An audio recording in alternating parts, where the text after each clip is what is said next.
먼저 예문 볼게요. 오늘 배울 문법이고요. 발음 신경 쓰면서 한번 듣고 따라해 보세요. 나나 씨, 올해 졸업하지요? 나나 씨는 졸업하기 전에 하고 싶은 일이 있어요? 네, 저는 졸업하기 전에 한국을 여행하고 싶어요. 여기에서 우리가 오늘 배울 문법은 졸업하기 전에입니다. 그러면 오늘의 문법 자세히 알아볼게요. 기 전에는 동사의 어간 뒤에 붙어서 쓰이고요. 어미 기, 이전이나 과거의 어떤 때를 나타내는 명사 전, 조사 에가 결합한 표현이고요. 하나의 표현으로 어떤 사건이나 상황보다 앞선 시간을 이야기할 때 사용합니다. 예문 볼게요. 저는 졸업하기 전에 한국을 여행하고 싶어요.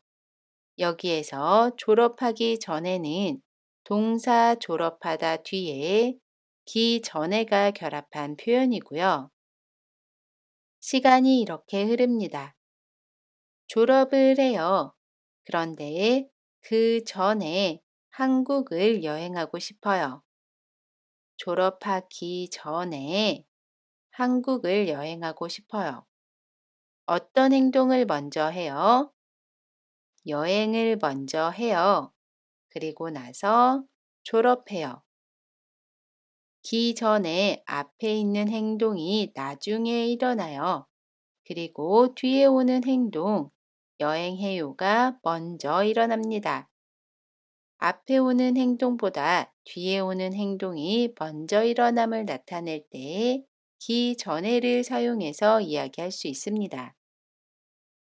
저는 졸업하기 전에 한국을 여행하고 싶어요. 다음 예문도 볼게요. 밥을 먹기 전에 손을 씻으세요. 여기에서 먹기 전에는 동사 먹다 뒤에 기 전에가 결합한 표현이고요. 시간이 흐릅니다. 밥을 먹어요. 그런데 그 전에 손을 씻어요. 밥을 먹기 전에 손을 씻어요. 어떤 행동을 먼저 해요? 손을 씻어요. 먼저 합니다. 그리고 나서 밥을 먹어요.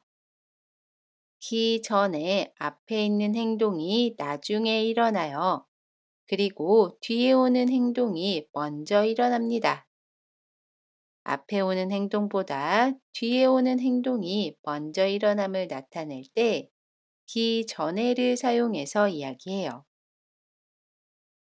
밥을 먹기 전에 손을 씻으세요. 우리 이번에는 결합 정보 알아볼게요. 동사 어간에 받침 있어요, 없어요 모두 기 전에를 사용합니다. 받침이 있는 동사 먹다를 보면 먼저 다를 지웁니다.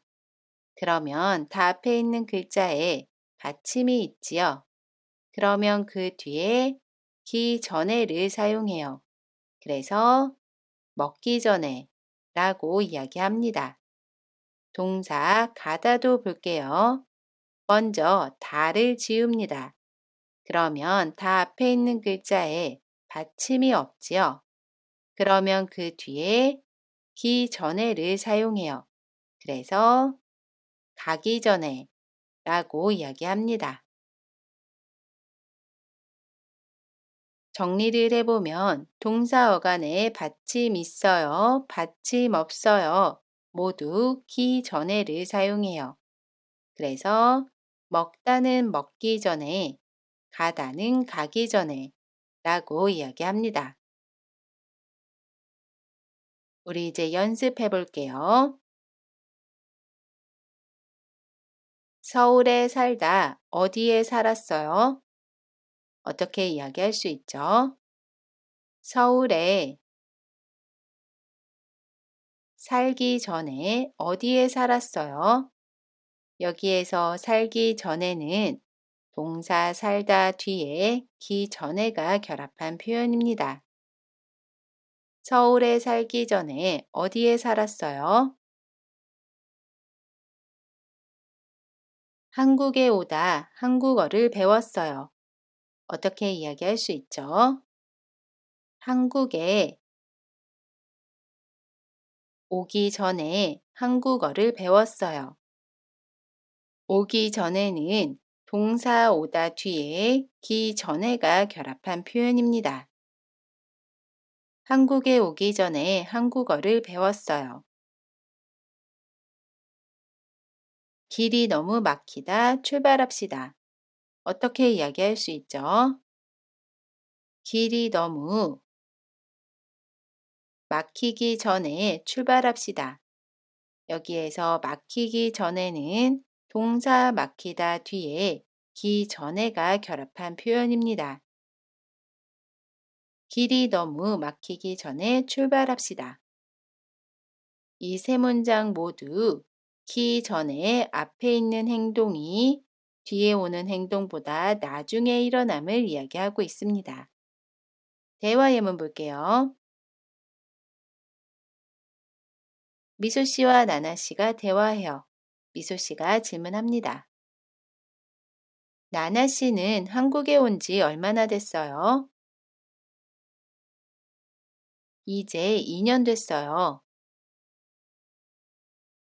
그러면 한국에 오기 전에 무슨 일을 했어요?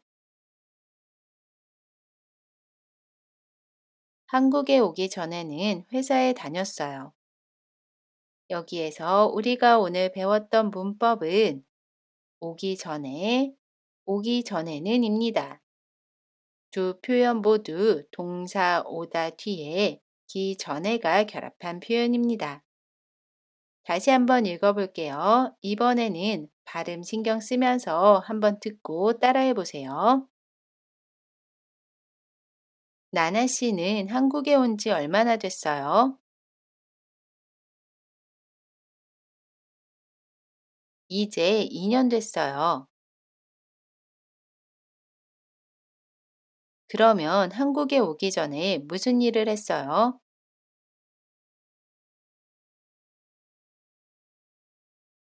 한국에 오기 전에는 회사에 다녔어요.